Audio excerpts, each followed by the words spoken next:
Hello students, welcome to our channel vision Guru. So ఇవాళ మనం 10th class board ఎగ్జామ్స్కి సంబంధించి క్వశ్చన్ పేపర్లో క్వశ్చన్ నెంబర్ 27 అనమాట. సో ఇక్కడ క్వశ్చన్ నెంబర్ 27లో పద్య భాగకి సంబంధించి, పోయిటరీకి సంబంధించి మనకి దీర్ఘ ప్రశ్న అనేవి 2 ఉంటాయి. సో భాగ్ 5లో ఉంటుంది ఇది. అయితే ఆ రెండిట్లో మనం ఏదో ఒకటి చూస్ చేసుకొని రాయాల్సి ఉంటుంది. ఆల్రెడీ సారాంశ్ 1 అని చెప్పేసి నేను వీడియో అప్లోడ్ చేస్తున్నానండి.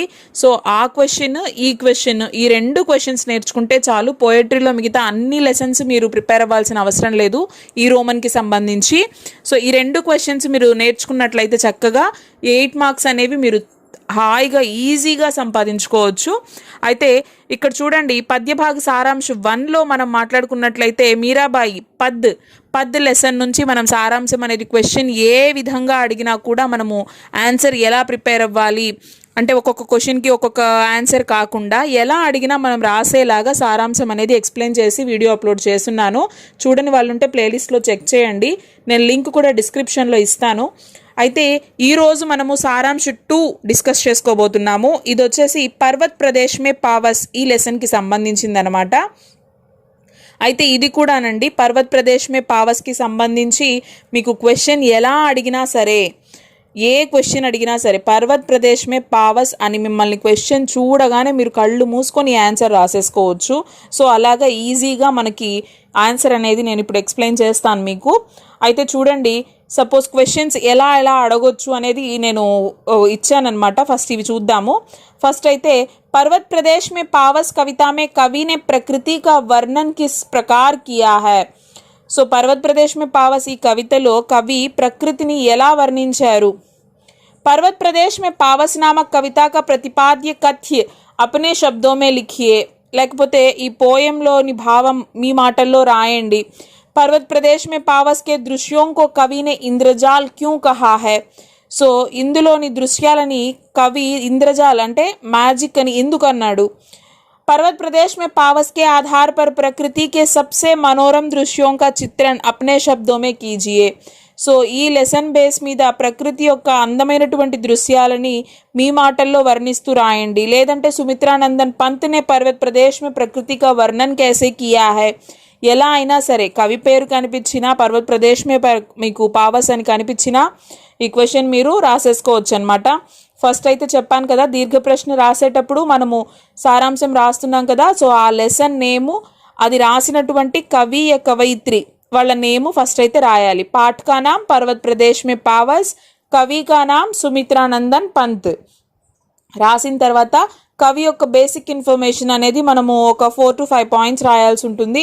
అంటే ఆయన ఎక్కడ పుట్టారు, లేకపోతే ఆయన స్పెషాలిటీ ఏంటి, అవార్డ్స్ ఏమన్నా వచ్చున్నాయా, లేకపోతే ముఖ్య రచనలు, ఎప్పుడు చనిపోయారు, అది ఉంటే అది. సో ఇవి రాస్తే సరిపోతుంది, ఇంకా అదర్ ఇన్ఫర్మేషన్ అక్కర్లేదు. సో చూడండి, సుమిత్రానందన్ పంత్ का जन्म 20 मई 1900 को उत्तराखंड के अल्मोड़ा जिले के कौसानी गांव में हुआ. సుమిత్రానందన్ మే 20th 1900లో ఉత్తరాఖండ్కి చెందినటువంటి అల్మోడా జిల్లాలో కౌసాని అనేటువంటి గ్రామంలో జన్మించారు. वे छायावाद के प्रमुख कवि हैं. वीणा, पल्लवा, युगवाणी, ग्राम्या, स्वर्ण किरण, लोकायतन आदि उनकी प्रसिद्ध रचनाएं हैं. సో ఆయన ప్రకృతికి సంబంధించినటువంటి కవితలు ఎక్కువగా రాస్తారు. అలాగే ఆయన రాసినటువంటి కొన్ని ముఖ్య రచనలు ఇక్కడ ఇచ్చారు. నెక్స్ట్, सन 1961 में भारत सरकार ने उन्हें पद्म भूषण से सम्मानित किया. 1961లో ఇండియన్ గవర్నమెంట్ అనేది ఆయనకి పద్మభూషణ్ ఇచ్చారు. कला और बूढ़ा चांद पर साहित्य अकादमी पुरस्कार, चिदम्बरा पर ज्ञानपीठ पुरस्कार सहित अनेक पुरस्कारों से सम्मानित किया गया. సో కళా और बूढ़ा चांद की సాహిత్య అకాదమీ పురస్కార్, చిదంబరాకి జ్ఞానపీఠ్, అలాగే ఎన్నో అవార్డ్స్ని ఆయన పొందారు. ఉన్కి మృత్యు सन 1977 में हुई. ఆయన 1977లో చనిపోయారు. సో ఇది సుమిత్రానందన్ పంత్ గారి గురించి మనకి ఇన్ఫర్మేషన్ అనమాట. తర్వాత పోయం గురించి రాస్తాము. पर्वत प्रदेश में पावस कविता में प्रकृति सौंदर्य की झलक दिखाई देती है. సో పర్వత్ ప్రదేశ్ మే పావస్ అనేటువంటి పోయంలో ప్రకృతి యొక్క అందాలు కనిపిస్తాయి మనకి. वर्ष ऋतु के समय पर्वत प्रदेश में प्रकृति हर पल अपना रूप बदलती रहती है. సో వర్ష ఋతువులో పర్వత్ ప్రదేశాలలో అంటే పర్వతాలు, కొండలు ఉండేటువంటి ఆ ఏరియాస్లో ప్రకృతి అనేది ప్రతి నిమిషం కూడా మారిపోతూ ఉంటుంది. వహా పర్వత శృంఖలాయే గోళాకార్ మే ఫైలీ హుయి హై. సో అక్కడ పర్వత శ్రేణులు అనేవి గోళాకారంలో పెద్దవిగా అక్కడ వ్యాపించి ఉన్నాయి. పర్వత్ పర్ హజారో ఫూల్ ఖిలే హుయే హై. పర్వతాలపైన ఎన్నో చెట్లు, ఆ చెట్లకి కొన్ని వేల పువ్వులు విరబూసుకొని ఉన్నాయి. కవికే అనుసార్ ఏ ఫూల్ పర్వత్ కి ఆంఖే హై. అయితే కవి ఇందులో మనకి పోయంలో చెప్తారు, ఆ పర్వతాల పైన ఉన్నటువంటి ఆ పువ్వులన్నీ కూడా ఆ పర్వతాలకి కళ్ళలాగా ఉన్నాయి. పర్వత్ కే నీచే ఏక్ బడా తాలాబ్ హై. అయితే ఆ పర్వతాల క్రింద ఏముంది? తాలాబ్, ఒక చెరువు ఉంది. అంటే వర్షపు నీరు అదంతా వచ్చేసి పర్వతాల కింద ఆగిపోయి ఒక చెరువులాగా ఏర్పడిపోయి ఉంది. कवि कहते हैं कि पर्वत फूल रूपी आंखों से दर्पण रूपी तालाब में अपनी सुंदरता देख रहा है. కవి మనకి పోయంలో ఏం చెప్తున్నారు? ఆ పర్వతాల పైన ఉన్నటువంటి ఆ పువ్వులన్నీ కూడా పర్వతాలకి కళ్ళలాగా ఉన్నాయి. ఆ కళ్ళతో అవి తన కాళ్ళ దగ్గర ఉన్నటువంటి ఆ చెరువు, ఆ వాటర్ ఏదైతే ఉన్నాయో ఆ దాన్ని ఒక అద్దంతో కంపేర్ చేస్తున్నారు. దర్పణ్ అంటే ఏంటి? అద్దము, mirror.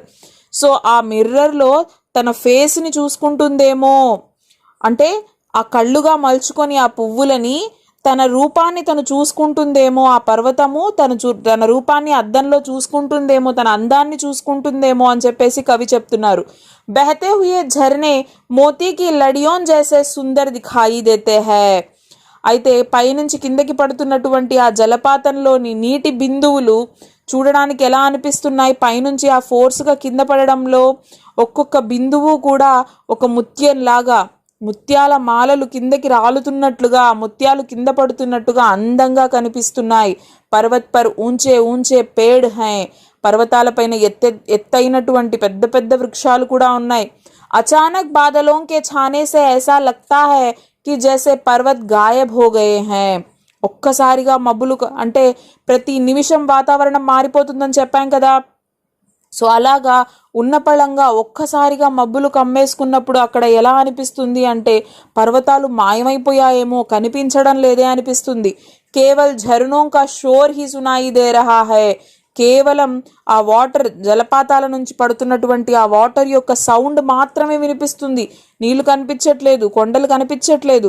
ఐసా లగ్తా high మానో Akash ధరతీ per toot కర్ గిర్ పడా హై. అయితే ఏమనిపిస్తుంది అక్కడ చూసినప్పుడు? ఆకాశము నేలపైకి విరిగి పడిపోయిందేమో అన్నట్లుగా ఉంది. మౌసమ్ కే ఇస్ భయంకర్ రూప్ కో దేఖ్కర్ షాల్ కే వృక్ష డర్కర్ ధరతీ మే ధస్ గయే హై. ఆ పెద్దయినటువంటి ఆ షాల్ అంటే ఆ చెట్టు పేరనమాట. ఆ వృక్షాలు కూడా కనిపించట్లేదు. ఏమనిపిస్తుంది? భయంకరమైనటువంటి దృశ్యాన్ని చూసి ఆకాశం పడిపోయిందేమో అనుకుని ఈ చెట్లన్నీ నేలలోకి చొచ్చుకొని పోయి దాక్కున్నాయేమో అనిపిస్తోంది. तेज बारिश के कारण पर्वत के नीचे तालाब से धुआं उठता दिखाई दे रहा है. సో కొహరా అంటాము, అంటే బాగా జోరుగా వర్షం పడుతున్నప్పుడు ఆ నీళ్లలో నుంచి పైకి ఒక పొగలాగా వస్తుంది అనమాట. అప్పుడు ఏమనిపిస్తోంది? అక్కడేదో మంటలు అంటుకున్నాయేమో. ఇసే ఐసా లగ్ రహా హై మానో తాలాబ్ మే ఆగ్ లగ్ గయి హై. సో ఆ నీళ్లలో మంటలు అంటుకున్నాయేమో, పొగొస్తోంది అన్నట్టుగా కనిపిస్తోంది. ये सब देखकर कवि को ऐसा लगता है कि मानो इंद्र बादल रूपी विमान में बैठकर घूमते हुए अपना जादू दिखा रहे हैं. ఇదంతా చూసినప్పుడు కవికి ఏమనిపిస్తోందంటే ఇంద్రుడు ఆ బాదల్ అంటే ఏంటి? క్లౌడ్స్ అన్నమాట. ఆ క్లౌడ్స్ని విమానాలుగా చేసుకొని, అంటే వాటి మీద కూర్చొని అలా తిరుగుతూ మ్యాజిక్ చేస్తున్నాడేమో. ఒక నిమిషం వాన పడుతోంది, ఒక నిమిషం ఆగిపోతోంది, ఒక నిమిషం మబ్బులు కమ్ముకుంటున్నాయి, కాసేపు బాగా అంతా కనిపిస్తోంది. సో ఇలాగా ఆ ఊరికే మారిపోతున్నటువంటి ఆ వాతావరణాన్ని, అంటే ఇంద్రుడు మ్యాజిక్ చేస్తున్నాడేమో, అటు ఇటు తిరుగుతూ ఆడుకుంటున్నాడేమో అన్నట్లుగా అనిపిస్తోంది అని కవి చెప్తున్నారు.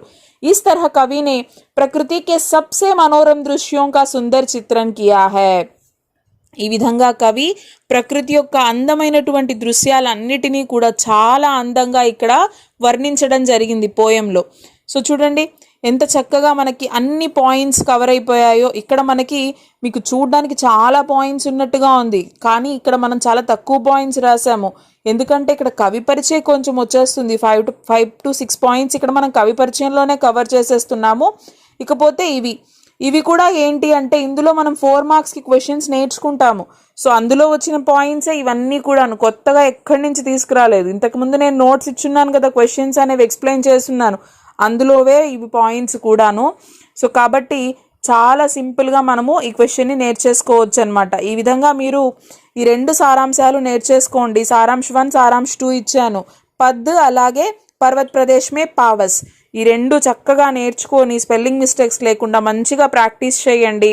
సో ఎగ్జామ్ డేట్స్ అనేవి కూడా వచ్చేస్తున్నాయి మనకి, కాబట్టి మీరు తప్పకుండా ఇలాగా ప్రాక్టీస్ చేసి మంచిగా ప్రజెంట్ చేసినట్లయితే కన్ఫామ్గా ఈ రోమన్కి సంబంధించి మీకు 8 మార్క్స్ అనేవి గెయిన్ చేసుకోవచ్చు అనమాట. ఐ హోప్ మీకు ఈ వీడియో హెల్ప్ అవుతుంది, అర్థమైంది అనుకుంటున్నాను. దీనికి సంబంధించి మీకు ఏమైనా డౌట్స్ ఉన్నట్లయితే కామెంట్ సెషన్లో తెలియజేయండి, నేను తప్పకుండా రిప్లై అనేది ఇస్తాను. ఎవరైనా కొత్తగా చూస్తున్న వాళ్ళైతే మీరు ప్రీవియస్ వీడియోస్ ఒకసారి చూడండి, మీకు ఎక్కడైనా హెల్ప్ అవుతున్నాయి, మీకు యూజ్ అవుతాయి అనుకుంటే మాత్రం తప్పకుండా ఛానల్ని లైక్ చేయండి, షేర్ చేయండి, సబ్స్క్రైబ్ చేసుకోవడం మర్చిపోవద్దండి. అలాగే బెల్ ఐకాన్ని క్లిక్ చేస్తే వీడియో పోస్ట్ చేసిన వెంటనే నోటిఫికేషన్స్ అనేవి మీ దాకా వచ్చేస్తాయి. సో సపోర్ట్ చేస్తున్న వాళ్ళు ఇలాగే సపోర్ట్ చేస్తూ ఉండండి. Thank you so much.